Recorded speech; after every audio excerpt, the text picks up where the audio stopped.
The biggest issue I see with so-called AI experts is that they think they know more than they do, and they think they're smarter than they actually are.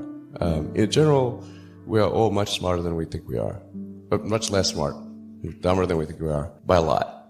So this tends to plague smart people. They just can't. They define themselves by their intelligence, and they don't like the idea that a machine could be way smarter than them, so they discount the idea, which is fundamentally flawed. That's the wishful thinking situation. I'm very close to the cutting edge in AI, and it scares the hell out of me. It's capable of vastly more than almost anyone knows, and the rate of improvement is exponential. And you can see this in things like AlphaGo, which went from, in the span of maybe 6 to 9 months, it went from being unable to beat even a reasonably good Go player to then beating the European world champion, who was ranked 600, then beating Lisa Dahl 4-5, who had been world champion for many years, then beating the current world champion, then beating everyone while playing simultaneously. Then there was AlphaZero, which crushed AlphaGo 100-0. And AlphaZero just learned by playing itself, and it can play basically any game that you put the rules in for. Whatever rules you give it, just literally read the rules, play the game, and be superhuman for any game. Nobody expected that rate of improvement. If you ask those same experts who think AI is not progressing at the rate that I'm saying, I think you will find that their predictions for things like Go and other AI advancements have their batting average is quite weak. It's not good. We'll see this also with self-driving. I think probably by end of next year, self-driving will encompass essentially all modes of driving and be at least 100 to 200% safer than a person by the end of next year. We're talking like maybe 18 months from now. NHTSA did a study on Tesla's Autopilot version 1, which is relatively primitive, and found that it was a 45% reduction in highway accidents. And that's despite Autopilot 1 being just version 1. Version 2, I think, will be at least 2 or 3 times better. That's the current version that's running right now. So the rate of improvement is really dramatic.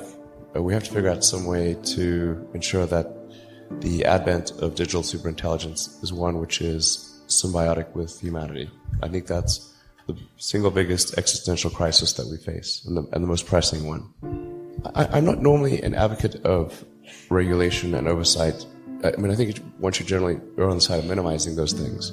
But this is a case where you have a very serious danger to the public. And therefore, there needs to be a public body that has insight and then oversight to confirm that everyone is developing AI safely. This is extremely important. I think the danger of AI is much greater than the danger of nuclear warheads by a lot. And nobody would suggest that we allow anyone to just build nuclear warheads if they want. That would be insane. And mark my words, AI is far more dangerous than nukes. Far. So why do we have no regulatory oversight? This is insane. I'm not really all that worried about the short-term stuff. Things that are... like narrow AI is not a species-level risk. It will result in dislocation, in lost jobs, and that sort of better weaponry and that kind of thing. But it is not a fundamental species-level risk, whereas digital superintelligence is.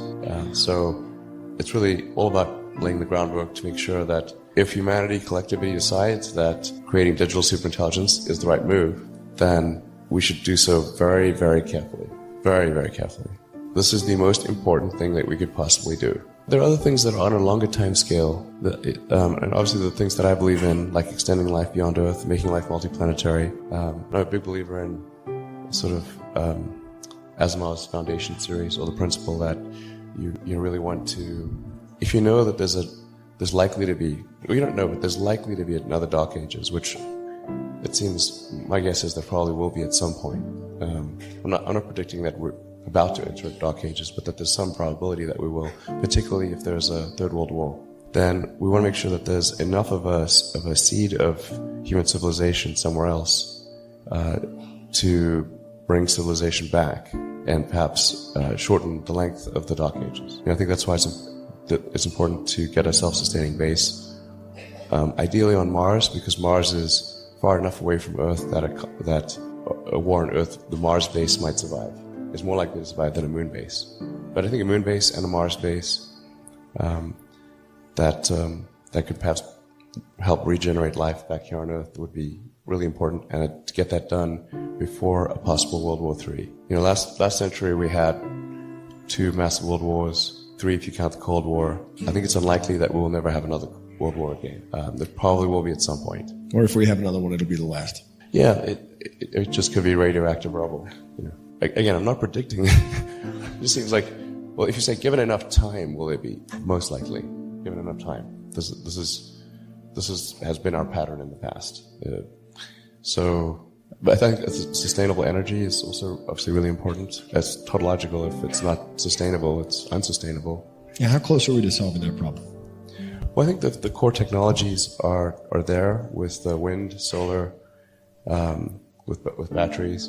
I think a good future would look like, we really substantially transferred to sustainable generation and consumption of electricity, so that the CO2 risk and the ocean rising risk is mitigated. And we're not looking at having Florida and sort of large portions of the world underwater. That'd be great. to have addressed that risk, that'd be enormous. For us to have a base on the moon, base on Mars, be out there exploring the solar system, start building industry on essentially having human civilization go out there and have it be such that anyone can go to the moon or Mars or out to the solar system if they want, making it really affordable. I do think it's important that there's competition, that there are multiple companies doing this, not just SpaceX, and that AI risk is, I guess, there's sort of a benign AI, and that we're able to achieve a symbiosis with that AI.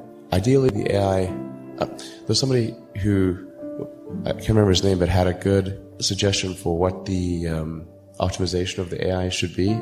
What's its utility function? You have to be careful about this, because if you say maximize happiness, and the AI concludes that happiness is a function of dopamine and serotonin, so it captures all humans and jacks your brain with large amounts of dopamine and serotonin. Okay, it's not what we meant. It sounds pretty good, though. Oh, you'll love it. Well, I like the definition of the AI should try to maximize the freedom of action of humanity. Maximize the freedom of action. Maximize freedom, essentially. I like that definition. But we do want a close coupling between collective human intelligence and digital intelligence. And Neuralink is trying to help in that regard by creating an interface between a high bandwidth interface between AI and human brain. We're already a cyborg in the sense that your phone and your computer are kind of an extension of you. Just low bandwidth input output. Exactly, it's just low bandwidth. Particularly output. 2 thumbs, basically.